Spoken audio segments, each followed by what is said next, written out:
Peter Greenberg's live global travel update is presented to you by Colette. Discover the world. Guided travel since 1918. Hi there, everybody. Good morning, good afternoon, wherever you happen to be. Happy January 14th, 2025 for our global travel update. This week coming from a very special place. It's Air Canada's System Operations Control Center. Behind me are about 140 people working 24/7, basically controlling more than 1,000 flights a day globally in the Air Canada system. We thought it'd be kind of fun to come up here and do something else, of course. We're in January. The temperature today in Toronto is about 20 degrees. It's about 25 degrees in Montreal, about 23 degrees in Ottawa. We're doing a piece for our Travel Detective series on what airlines do in the winter. How do they actually operate? It's amazing stuff that they have to do. It's quite a creative ballet, not to mention snow, freezing temperatures, fog, wind, ice, and let's not forget de-icing. So look for that later on this year on our Travel Detective series. But today we have a lot of news to start with, and most of it somewhat sad. I take that back, very sad. Let's start with a continuing story of those devastating, horrifying, and tragic fires in California. So far, 24 people dead. That number is going to mount. And the material and emotional loss cannot and maybe may ever be able to be calculated. It is. I've lost things in natural disasters. My house was destroyed 31 years ago this month in the Northridge earthquake. It had to be bulldozed. I've gone through those kinds of disasters in California, but I didn't lose everything I owned. I didn't lose all those memories. I didn't lose family members. What we're dealing with here is true devastation. I want to basically direct you to our website. We're going to post it here. All the resources and agencies available that need your help, that need your donation, that need your energy at this critical time. This story is far from over. The long-term effects are going to be generational. And I can also speak, and I will momentarily, to put something in perspective here as a fireman. Many of you know I've been a fireman since I'm 18. I have fought a fire somewhat similar to this a number of years ago back in New York, where the wind gusts were about 18 miles an hour. And it took our department, with the aid of 7 other departments, 22 hours to extinguish that blaze. We may have lost maybe 7 or 8 houses. We were very lucky. We were concerned mostly about embers, because when an ember lights on a roof, it ignites, and we now have another fire. This is a different situation. We're dealing with 70-knot sustained winds.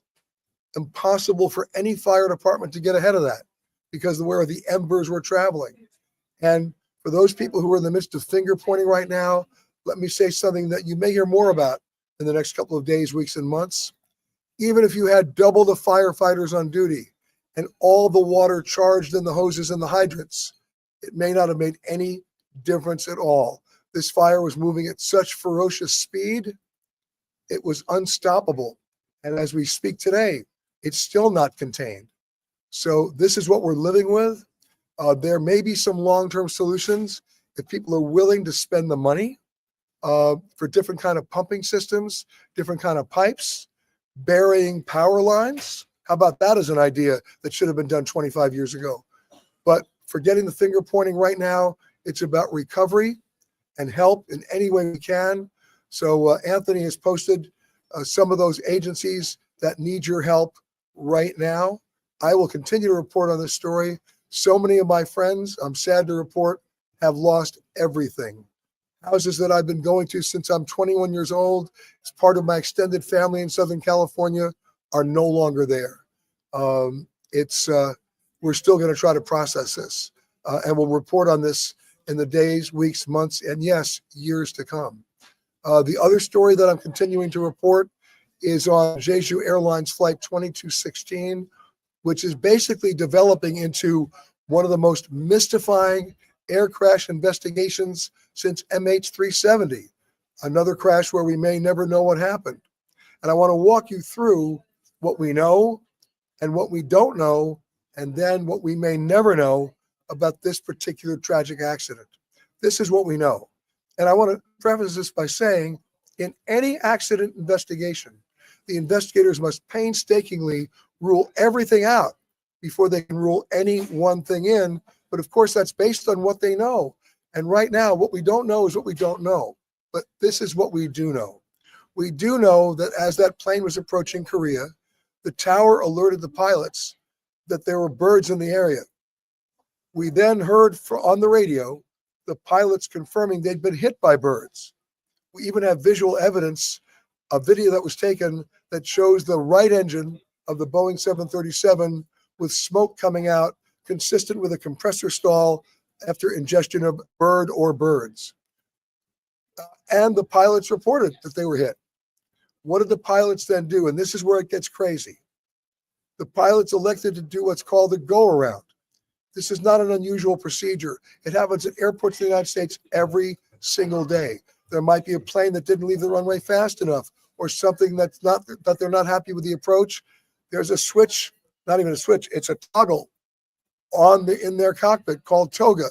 It stands for take off, go around. It gives them power. It spools up the engines. In this case, engine, because we're presuming the right engine didn't have power, to be able to gain altitude and literally go around. In this case, that's what they did, which means, this is what we know, that they had thrust in the left engine, which means they had power. And then all we do know at this point is it turned around, elected to land on a runway it wasn't supposed to land on. And when it came in, no landing gear deployed, no flaps extended, no slats extended, and it came in at about 50 knots faster than an acceptable, safe landing speed. And we all know tragically what happened next. Now, what I'm about to tell you now is the truly mystifying part of this incident. I'm not a conspiracy theorist, but I'm telling you that every accident investigator and pilot that I've talked to over the past 3 days, we're all scratching our heads on this one, because you saw the horrific fire and explosion that happened. The only thing left on that plane was part of the tail that broke off, and that's where the two crew members who were sitting way in the back of the plane, they are the only ones of 181 passengers and crew to survive. 179 people died. So what the investigators look for immediately are two objects: the CVR, the cockpit voice recorder, that gives you the last 30 minutes of conversation in the cockpit, either between the crew members or between the crew members and the ground. And then they go to the tail and they look for the FDR, the flight data recorder, that gives you an amazing number of parameters: altitude, temperature, speed, engine performance, some metallurgical response, everything you need to know about the performance of that plane. Not why it was doing it, but at least what it was doing. And they were able to recover both recorders. Now, the CVR was pretty badly damaged, and they don't have the technology in Korea to do the proper analysis. So both the CVR and the FDR, and by the way, this is standard with so many crashes around the world, because where's the expertise? At the National Transportation Safety Board back in Washington, D.C. So they flew both recorders back to the lab in D.C. where they were analyzed. And as the investigators analyzed what was on each recorder, they made a truly surprising discovery that both recorders stopped recording 4 minutes before the crash, which means electrical supply was cut off to both recorders. I don't know anything that has ever happened like this that I've ever investigated since 1975. This is wild. In 50 years, what happened here, right? How did the electrical supply get cut off? Which means they have no clues, either audio or data, as to what happened during the most crucial part of that flight, the last 4 minutes. And they may never know. And the real questions that are being asked now, speaking about electrical supply, is what could have happened with that bird ingestion in the right engine to cut off the electrical supply, not just to us, the CVR and the FDR, but How are they not able to lower the landing gear? How are they not able to extend the flaps or the slats? None of that happened. And there were no more radio communications from the plane to the ground. And he came in hot. I can't understand how all the electrical stopped working. It seems that would be the case. And he made the decision to land when we understood, based on what we could see on the go around, that he had thrust in the left engine, which every plane is designed to fly on and to land on, not to take off on, but to operate from. So this is where the investigators are now.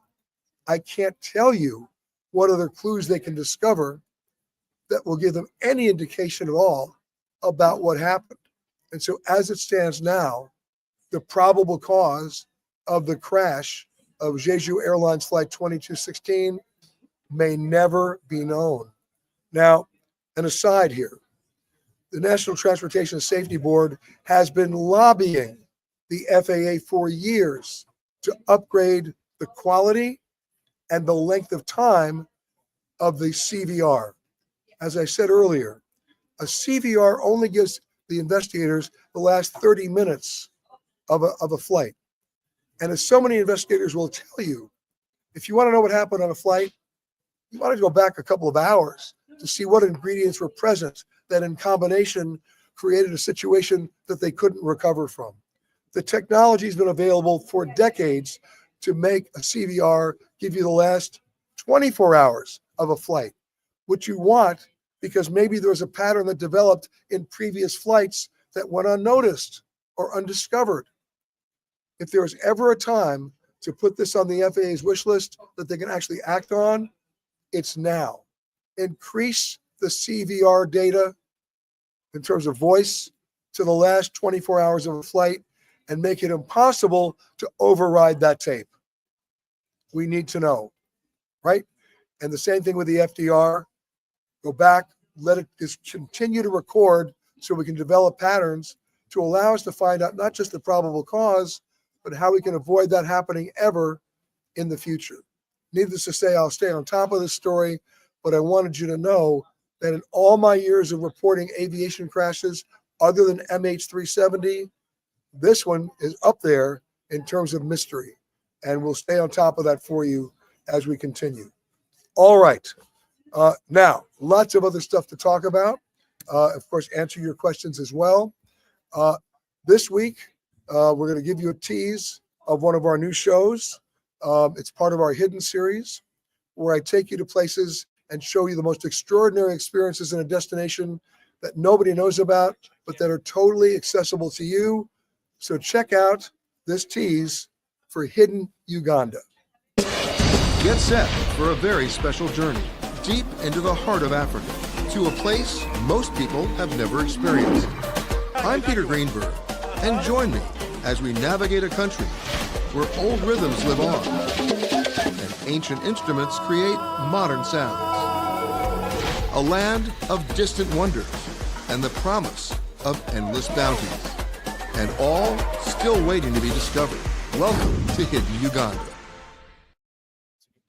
So check that out. Check your local listings. It's going to be premiering in about a month. So check that out. Of course, all of our other shows you can access on Amazon Prime, Apple TV, and of course, your local PBS station schedule. That includes Hidden Louisiana, Hidden Coastal Mississippi, and of course, all of our other royal tours and hidden shows. And of course, our weekly show that we're here in Canada shooting right now, The Travel Detective. If you're just joining me and wondering what's behind me, this is the Systems Operations Control Center for Air Canada. 1,000 flights in their system and their route network. If you're wondering whatever happened to your flight, your bag, basically, if you were delayed, canceled, if there was weather, if there was a system irregularity, it all starts, it all gets resolved here. Fascinating story behind the scenes. And we're up here at a particular time for a reason. It's winter and the great intangible weather and extreme weather, which then results based on temperature with the need for de-icing. There are some airports in the United States that are just completely ill-prepared for a de-icing situation. Atlanta doesn't do well. We just saw that a couple of days ago. Dallas doesn't do well. We saw that last week. But here in Canada, they perfected the art. They know it all too well. And so we're going to show you how this system works in a future episode of The Travel Detective. Now, moving along from that, I'm going to just share with you, because we talked about this earlier about the fires, about natural disasters. And something comes out of this, which I'm not so sure I support. It's disaster tourism. We're not talking about looting or burglaries or robberies. We're talking about tourists to Chernobyl or tourists to Fukushima and Tokyo after the nuclear reactor meltdown. Well, speaking of Tokyo, there's actually a place that you can go that you get a chance to simulate natural disasters. Watch this. Are you prepared for natural disasters in Japan? At the Honjo Disaster Prevention Center, you can safely experience up to magnitude 7 earthquakes. The rainstorm section lets you experience heavy rain and strong winds. What about escaping an urban flood? Did you know that 20 centimeters of flooding can weigh down a door by 25 kilograms? In case of fire, smoke rises up, so crouch down and escape. Come to Honjo Disaster Prevention Center near Tokyo Skytree to test your survival skills. Age restrictions apply. Don't you like the end of it after showing you all these 5-year-olds? Age restrictions apply. Give me a break. Anyway, so much for disaster tourism, but I wanted to show you that video. Let's go to the screen and say hi to some folks here. Jim and Harriet, always number one from Richmond, Virginia. Let's go to the top here. Jack's saying good morning from Indiana. Sue's saying hi from Bellingham, Washington. Melanie saying hi from cloudy Miami. I was just in Miami last week. It was cold. Colleen saying thank you for being here. Well, thank you. How do you stay so productive and upbeat during much challenging times? Who says I'm upbeat? I'm disappointed. I'm discouraged about what's going on in California, as everybody should be. And I'm not pointing any fingers here. It's not a pleasant time. And I'm discouraged and for long periods of time now with the FAA and what they will or won't do in the face of overriding evidence, right? It's not like, oh, maybe we'll do it, or maybe we should do it. The facts are incontrovertible on so many different levels, whether it's airline seating, whether it's safe evacuation of a plane, whether it's what we just talked about the length that they should have on cockpit voice recorders, whether they should talk about maintenance inspections and manufacturing inspections. I mean, we're just getting started. So if you think that's upbeat, you're wrong. Now, every once in a while, you can have a sense of humor about certain things, sometimes sarcastically, but the point remains, these are items that need to be fixed. And it's not like we don't know the solution. Let me give you the harshest comment I can give you. If you know there's a problem, and you know there's a solution to the problem, and you know you can also implement that solution, and then you consciously choose not to do so, I'm not a lawyer, but I could effectively prosecute a case of criminal negligence. And that's what we're dealing with in so many things that the FAA has not done in the face of incontrovertible evidence. In the next couple of weeks, I'm going to find the tape. I'm going to show you a tape where they use baby crash test dummies to simulate a hard landing or an aborted takeoff, and then show you what the FAA didn't do. Incontrovertible evidence. It was their own test. Anyway, I digress, but you asked the question. It is challenging times. All right. Sid says, tuning in from Thailand. All right. One of my favorite destinations in the world. As many of you know, I also lived there for 25 years. Willie's saying hello from Denver. Hope you're doing well. By the way, speaking of Denver, a good opportunity to remind everybody, I'm speaking right now between now and the end of March at all the travel and adventure shows around the United States.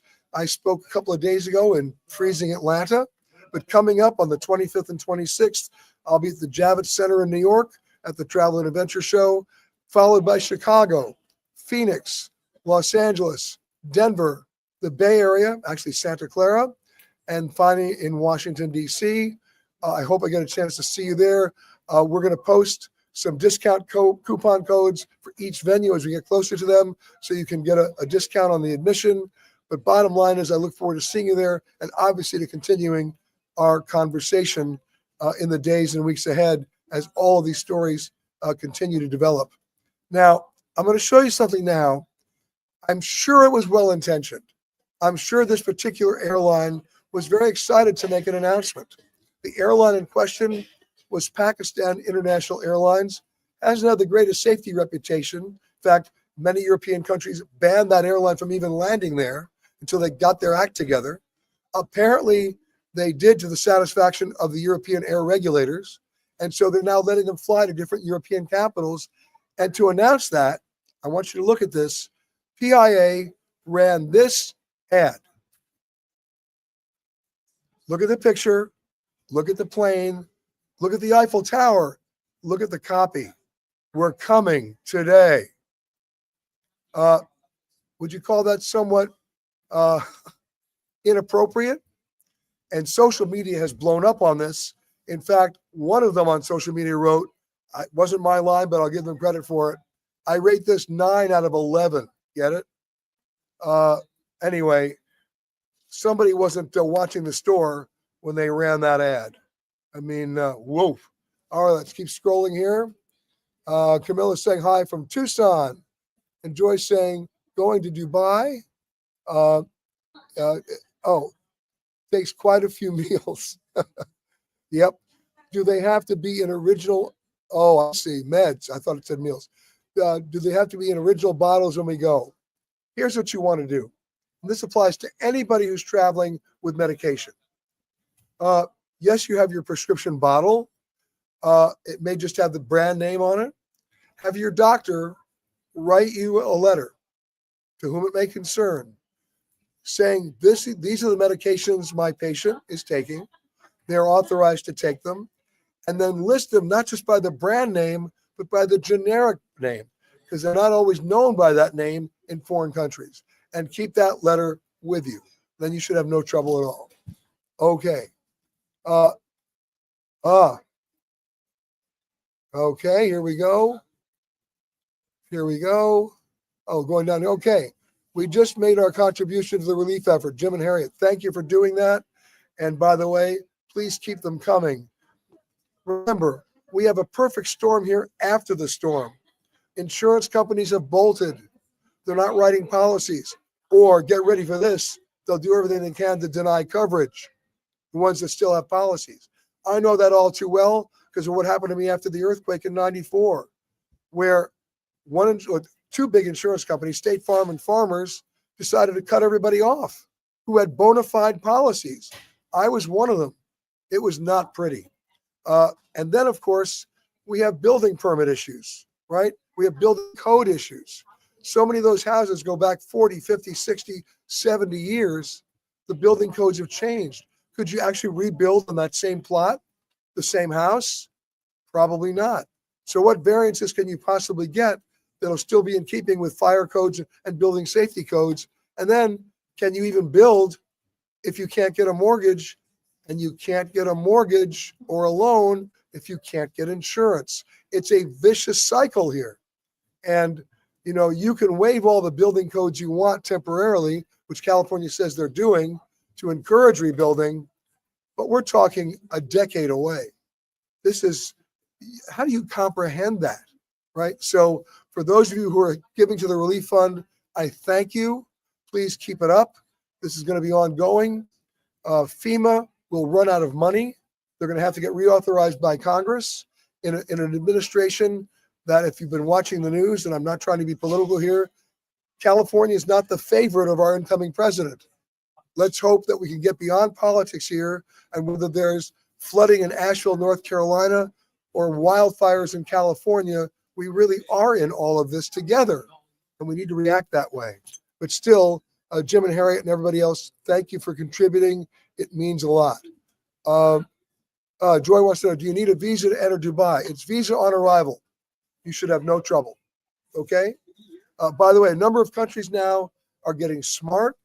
They're getting rid of the visa requirement or the paid visa requirement. Thankfully, Turkey got rid of it. So if you're coming from the United States, you don't have to stop and spend $20 or $30 for a 90-day visa. You're in, okay? A lot of other companies are reciprocating. We love this idea. All right, let's keep going. Hello from Syracuse. Hello, Matthew. Elizabeth saying from Delray Beach, Florida. Thank you, Elizabeth, for those nice words. Patty says Florida has the same code issues. Absolutely. Every time a hurricane comes through, the codes change because there's an interim period of time. By the way, not that I like to follow danger, but back in 2012, my house was seriously damaged back in Long Island, Hurricane Sandy. And once again, the insurance companies played games with people who had bona fide policies and who had faithfully paid their premiums. And then when it came time to rebuild, here come local counties saying, oh, you can't do that anymore. And it gets crazy. We need people to be transparent.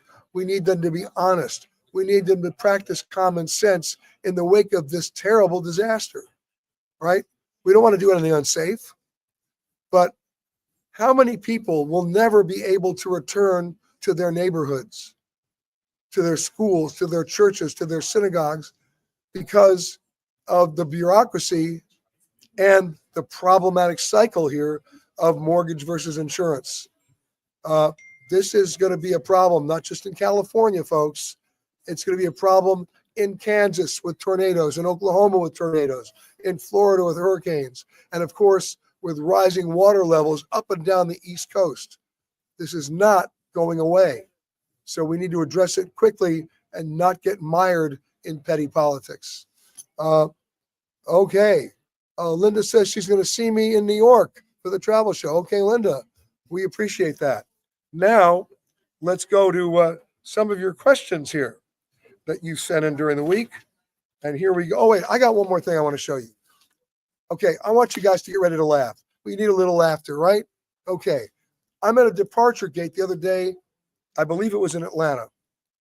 And I looked up on the screen, and this was American Airlines.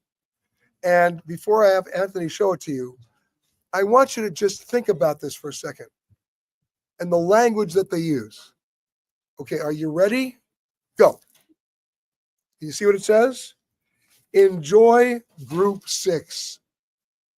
No one in the history of the human condition has ever enjoyed boarding Group 6, let alone 5 or 4, maybe 3 if the plane's empty, but the plane's never empty.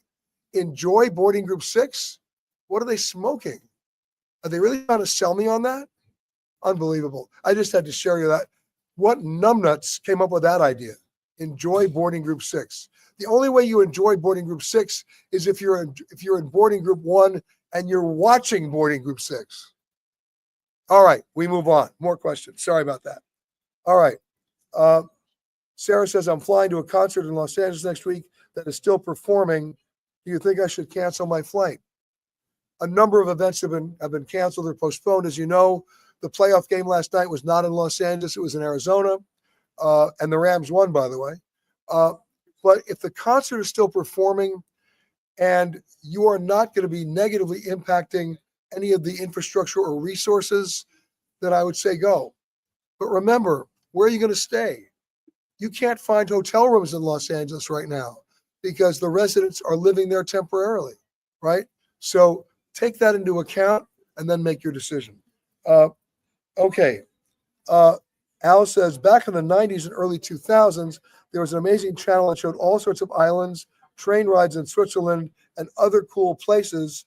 I think that even its weather forecast was showing touristy cities and islands, all with a special ambient music. But I can't find anything from it anymore. I only managed to find a 5-second TV logo from 2003. Do I remember the channel? Well, you know what it was? It was an advertorial. People bought ads on that channel to run promotional videos, basically video brochures. They even were using that on airport TVs. And people, with all due respect to the fact that you liked it, people got tired of it. The one thing I think all of you will agree with is you don't want to be sold and you don't want to be steered. One of the things we pride ourselves in when we do our shows is we're not promoting travel. we're presenting it. And the minute I cross over that line and start promoting travel, you won't want to watch me and I won't want to watch me. But anyway, that's the sort of a general answer to your question. Those days are over. All right. Tracy says, I'd like advice for travel to Japan in the summer of 2025. Looking at travel at the end of July, beginning of August. I understand it's very humid in Japan at this time. It is. I'm from New York City, and it can be humid in the Big Apple. But from what I've heard, it's nowhere near the humidity level in Japan. Is this true? No. New York City in August is about Japan in June and July. You'll be okay. All right? But then again, don't let temperature itself keep you from going anywhere. I'm a huge fan of being a contrarian traveler. The off-season is your friend. I'd much rather be, honestly, we shot in Montreal last year, I believe in February, had the best time ever, right? Just about this time last year, right? I would like to be in Palm Springs in August. You know why? I'll be the only one there. If you're a golfer, so what? You'd tee off at 6 in the morning, you're done by 9. But you can still have a great experience. So you'll have fun in Japan. I'm not going to worry. Victor says, I have a 9-hour layover flight at Istanbul Airport. Is it worth going out to explore, or is there anything fun to do in the airport? Well, if it was the old airport, I'd say, yeah, go into town. But the new airport's at least an hour and 20 minutes outside of town, and that's if the traffic is forgiving. Now, I'm not going to tell you that there are great things to do at the Istanbul Airport unless you like a parade, a cavalcade, if you will, of duty-free shopping. Now, if you're flying business class on Turkish, they do have one of the best lounges in the world and pretty good food. But honestly, and they have places there if you want to sleep as well. But you're sort of in that gray area of by the time you get into town, you might want, it depends on what time your layover is. It's almost time to come back.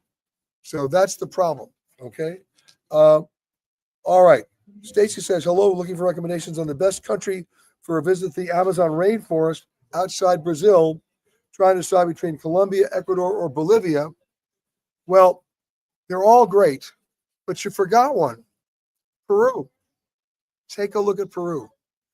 You'll see that Peru is part of the Napo River in Peru is a main tributary to the Amazon. So check that out as well. I think you'll be impressed. Okay. Dee says, I'm going to New York for the first time in February. My wish is to go and have a helicopter ride around the city at night. Where to look at and what are some recommendations? Well, helicopter operations in February is somewhat limited because you have a lot of winter fog as well, depending on temperature. But from the West Side Helicopter Terminal, they do have some pretty cool helicopter trips over the skyline of Manhattan. And I wouldn't go at night because remember, we're talking winter hours. I'd go about 3:30 in the afternoon so that by the time you're up, it's going to get dark. By the time you land, it will be dark. And that's the best time to get some great shots. If it's totally dark, you'd be surprised how much your photos don't look good. You want that magic hour right about 3:30, 4 o'clock in the winter hours, and about 6:30 or 7 o'clock at night, sometimes later in June in the summer hours. Okay, let's keep going here. Paul says, my girlfriend and I are trying to plan a trip to Tanzania, and we're planning to stay in Zanzibar. However, I would like to go on a safari, but I was wondering if this is possible. Yes, you can do both. The Serengeti in Tanzania, unbelievable, right? Look at our show, the Royal Tour of Tanzania with the president. That's exactly what we did. But if you're going to Zanzibar, by the way, the birthplace of Freddie Mercury, you're going to have an amazing time because once you go to Stone Town and you look at the water there, you're going to say, wait a minute. When you come back, all your friends are going to say, what kind of filter did you use on your camera? And the answer is no filter. The ocean really does look that beautiful. Not only that, you see the most amazing wooden doors in Stone Town. It's truly an amazing opportunity. And then take a look at an island called Pemba. It's off the coast of Zanzibar. Some of those beautiful beaches and resorts you'll see, and not overcrowded. So give yourself enough time. By the way, you can take a ferry from Zanzibar to Dar es Salaam, but you can also fly it. It's not difficult and it's not outrageously expensive once you're there. All right. Krista says, oh, this is not a good one. My bag has not arrived yet. It's been 9 days. Woo. from Frankfurt to Seattle on Condor. Now, Condor, I happen to like the airline. They're doing a pretty good job. They're based in Frankfurt, and they've got brand new A330 Neos, really good plane, but 9 days without a bag. She said, I called once and there was no update. Just called again and left the VM. What steps do we take? I'm assuming you filled out the famous form, right? And I assume they gave you a number that doesn't get you to an individual. I hate that about airlines. You can't talk to anybody, right? It's amazing what a conversation can do. Here's what I want you to do. Send me an email, peter@petergreenberg.com. Give us the bag tag number, the number they gave you, any other kind of website information, and we'll try to get into it. Because right now, 9 days is unacceptable. Now, I'm assuming in the winter months, Condor is not flying every day to Seattle, but they're surely flying every 3 days. That means they've had 3 opportunities to return your bag, and they've blown it. So get me that information. We'll do what we can. Matt says, I saw Venture X top the Points Guy list for the best travel card. Do you think it's the best credit card for travel benefits? How much time do you have? The airline frequent flyer programs are going through a major change, and it doesn't necessarily benefit you. The redemption levels are being upped. The benefits are being devalued. The points valuation is going down. This is every airline across the board.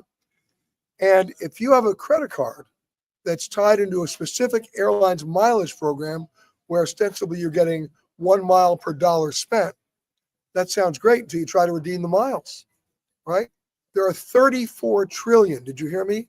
34 trillion unredeemed miles out there that are being held by people who have never been able to redeem those miles. So the reason why I like, and they like the Venture X card from Capital One or the Chase Sapphire Reserve card, is because you're not getting miles, you're getting points. Or in some cases, you can get a cash back card. These are tangible assets because the points translate into dollars, which then those organizations, those banks will go out and buy you a ticket. That's a tangible asset.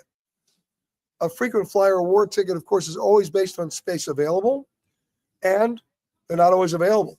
Like, look, I'll give you another statistic that's a little scary. Why did you want to get loyalty at an airline? To bump up your status so you get perks. Okay, what's one of the perks? An upgrade, right? Everybody wants an upgrade. But when they started the mileage programs back in 1981, think about that, 44 years ago, they were loyalty programs. They've now morphed into spend programs. I was at a departure gate the other day where there were 32 people on the upgrade list, each of whom had status. And how many available seats were there for upgrade? Starts with a Z, ends with an O. 0. Think about this. 10 years ago, Delta Airlines sold only 14% of their first class seats. That meant 86% were available, ostensibly, for upgrades. It was a perk they could give. Today, they sell 88% of the first class seats. So that leaves 12% for all of us. I'm not a Vegas odds maker, but you wouldn't take that bet. So here's the problem. So if you're going to get mileage, do it a different way. Get it with points based on purchases. You'll still get miles when you fly the airline, of course, but I'm talking about using your credit card. Remember, 54% of all mileage earned right now is earned on the ground with credit cards. So why not, instead of earning mileage, earn points that can be easily translatable to dollars that buy you a ticket, which is what you wanted in the first place. Okay? Hope that answers your question. And now it's time for the photo of the week. Hello, Joanne DeBona. I know what that photo is, but the cool thing is she knows where it was taken from. Of course, that's Florence. We all know Florence. She was on a Viking cruise, and she said that on their tour of Florence, their guide from Viking said, if you want to get the best view of Florence on the river, and they were in the Uffizi Gallery, go to this window, and sure enough, she snuck over to that window and nobody else is looking, and there's the shot. There you go. So while everybody else was looking at artwork, she was creating some. And there's her photograph of Florence. Joanne, congratulations, photo of the week. And if you think your photo qualifies as the photo of the week, you know what you do. Send it to photocontest@petergreenberg.com. So I hope you guys are going to have a good rest of the week. Please, again, a reminder, do whatever you can to help the people in California. This is a disaster of exponentially increasing, damaging proportions. They need your help. They need your prayers. So do whatever you can. We will obviously stay on top of that story. On the Korean air crash story, meaning Jeju Flight 2216, we're certainly going to stay on top of that story. I'm pulling for the investigators here to find something that actually leads us to the probable cause. Of course, if you're listening on the radio this week, our show this week, coming to you from Washington, D.C. It's our pre-inaugural special from the Salamander Hotel in D.C. I hope you get a chance to listen as the nation prepares to inaugurate our 47th president. And then, of course, all of our videos available on Amazon Prime, Apple TV Plus, and during the week, you can always email me, as I've always asked some of you to do already, peter@petergreenberg.com. A big thank you to the guys here at Air Canada. We're going back to shoot with them now, both here, Montreal, and Ottawa, as we put this piece together. If it seems quiet in here, don't let that confuse you. There's a lot of activity going on here as they're moving planes, trucks, vehicles, and maybe even your bag. So we'll see you next week, everybody. We'll let you know when and where. Have a great rest of the week. And thanks to Anthony for doing the boards right here in Toronto. And everybody, please be safe.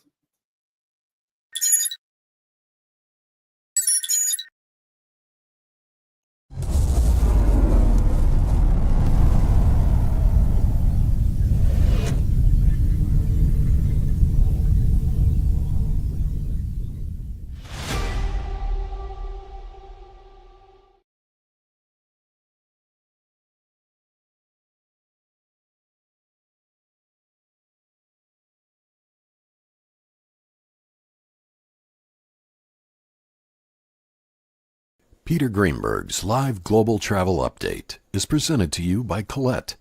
Discover the world. Guided travel since 1918.